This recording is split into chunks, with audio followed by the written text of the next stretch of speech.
आपको ये कहानी बहुत अच्छी लगेगी, खुद भी सुने औरों को भी सुनाएं।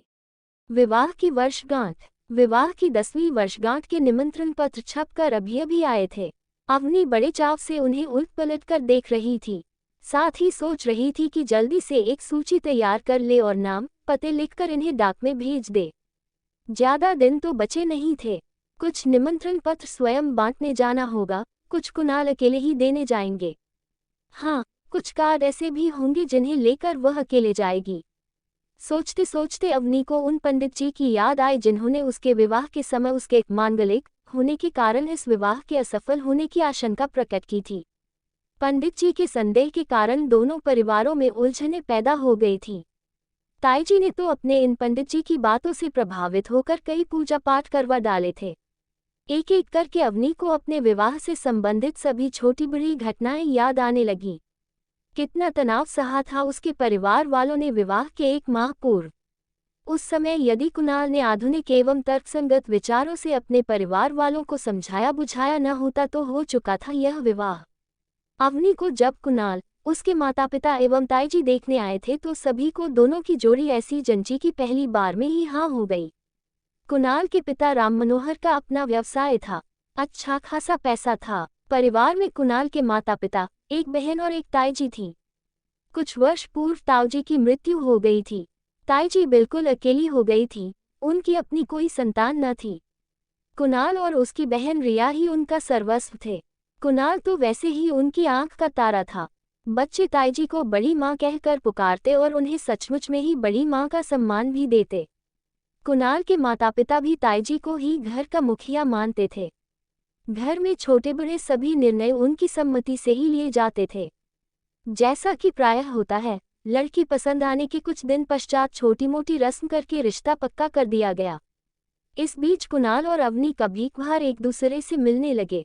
दोनों के माता पिता को इसमें कोई आपत्ति भी न थी। वे स्वयं भी पढ़े लिखे थे और स्वतंत्र विचारों के थे।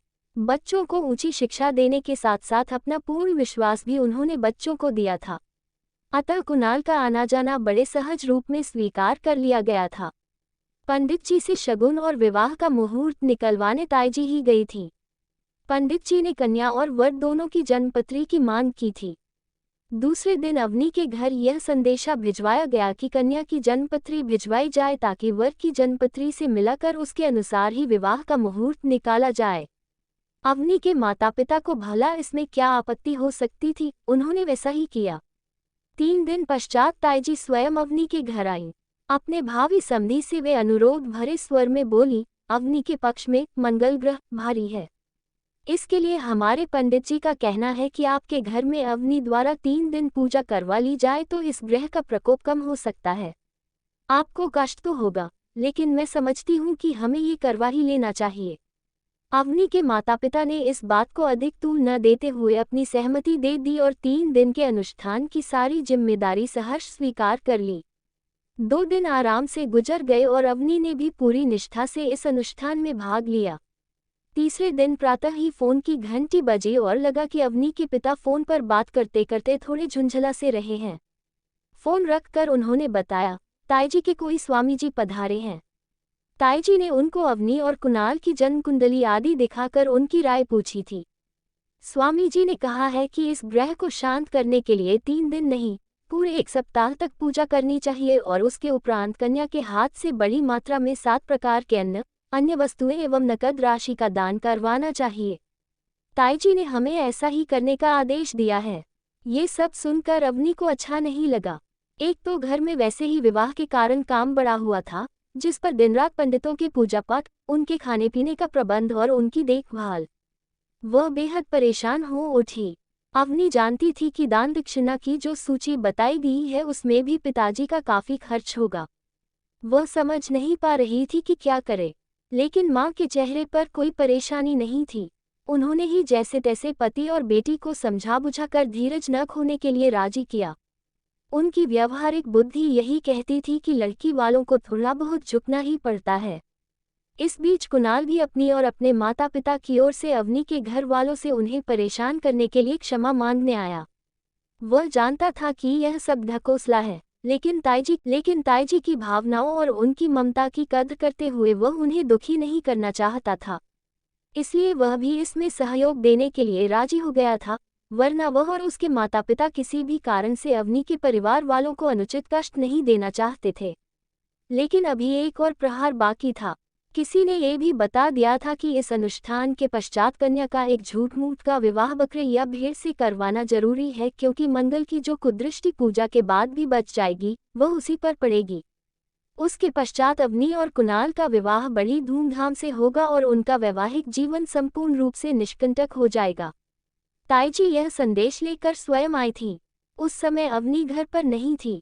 जब वह आए और उसने ये बेहुदा प्रस्ताव सुना तो बौखला उठी। उसे समझ नहीं आया कि वह क्या करे। पहली बार उसने कुणाल को अपनी ओर से इसमें सम्मिलित करने का सोचा। उसने कुणाल से मिलकर उसे सारी बात बताई। कुणाल की भी वही प्रतिक्रिया हुई जिसकी अवनी को आशा थी। वह सीधा घर गया और अपने परिवार वालों को अपना निर्णय सुना डाला।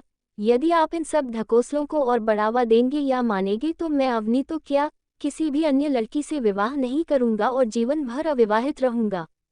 मैं आपको दुखी नहीं करना चाहता, आपकी भावनाओं को ठेस नहीं पहुंचाना चाहता, नहीं तो मैं पूजा करने की बात पर ही आपको रोक देता। लेकिन अब तो हद ही हो गई है। आप लोगों को मैंने अपना फैसला सुना दिया है, अब आगे आपकी इच्छा। ताईजी का रो रो कर बुरा हाल था। उन्हें तो यही चिंता खाई जा रही थी कि अवनी के मांगलिक होने से कुणाल का अनिष्ट न हो, लेकिन कुणाल उनकी बात समझने की कोशिश ही नहीं कर रहा था।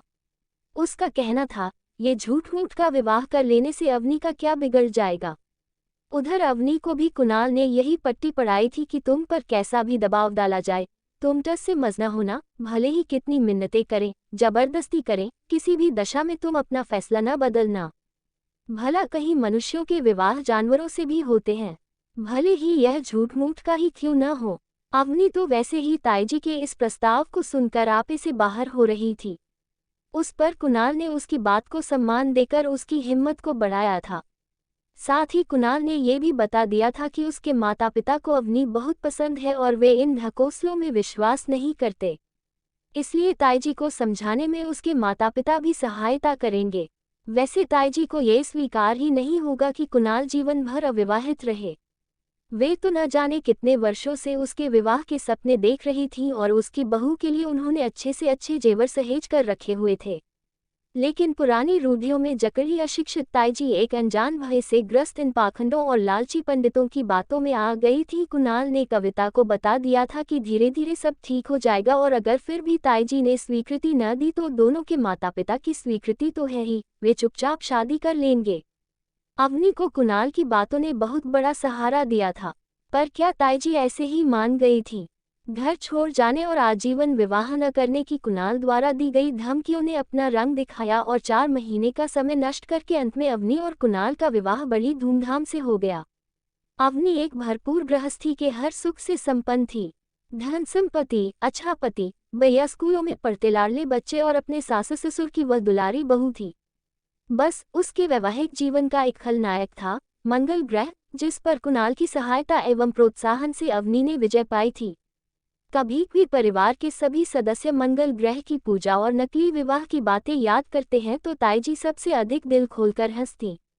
काफी देर से अकेली बैठी अवनी इन्हीं मधुर स्मृतियों में खोई हुई थी। फोन की घंटी ने उसे चौंका कर इन स्मृतियों से बाहर निकाला। फोन पर बात करने के बाद उसने अपना कार्यक्रम निश्चित किया और यही तय किया कि अपने सफल विवाह की 10वीं वर्षगांठ का सबसे पहला निमंत्रण पत्र वह आज ही पंडित जी को देने स्वयं जाएगी। ऐसा निर्णय लेते ही उसके चेहरे पर एक शरारत भरी मुस्कान उभर आई।